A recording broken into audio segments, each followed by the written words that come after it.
Prototyping is one of the most hands-on stage in product development. It's where ideas start taking physical shape, and naturally, it's where most people make most mistakes.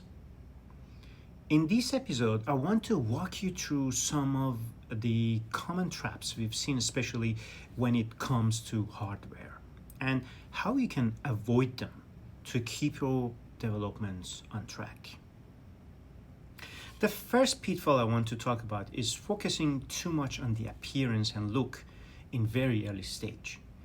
It is tempting to want your first version to look like your finished product. But when you are in the early stage, function and learning matters far more than form. You're building something to uncover insight, not to impress anyone.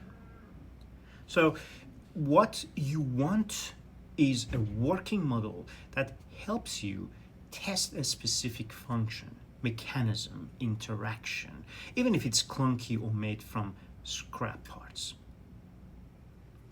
Another trap is assuming that you only need one version.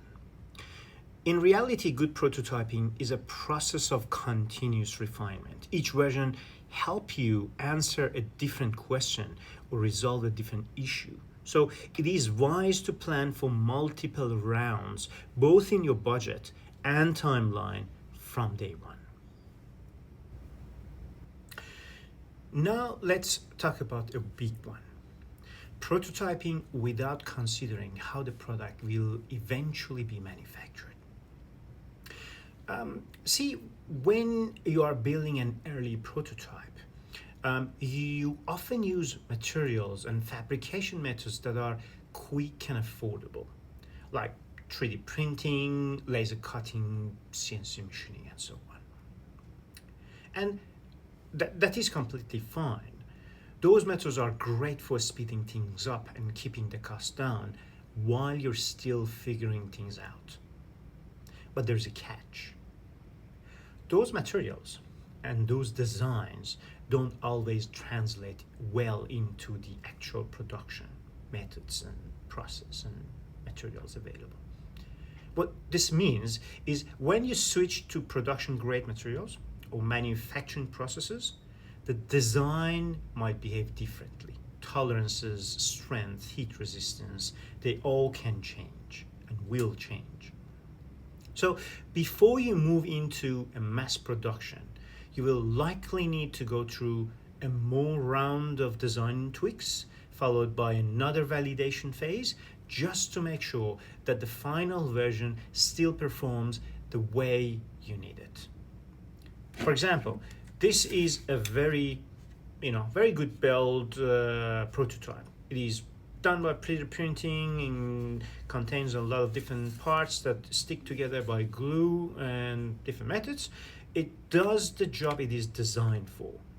But definitely this is not something that we can send to manufacturing. It needs to be modified. It needs to adjust to that processes that we're going to use for making this. And those requires further work and then further validations. Would be different materials, for example, we're using for manufacturing these ones, for example, from injection molding, comparing to the ones that is done by 3D printing. And all gonna affect how the product behave, how the product look, and how the product will perform. And finally, a mistake we see too often: treating mechanical and electronic parts as a separate word. Hardware, electronics, firmware, they all have to live together in a same enclosure. Share power, generate heat, and communicate together.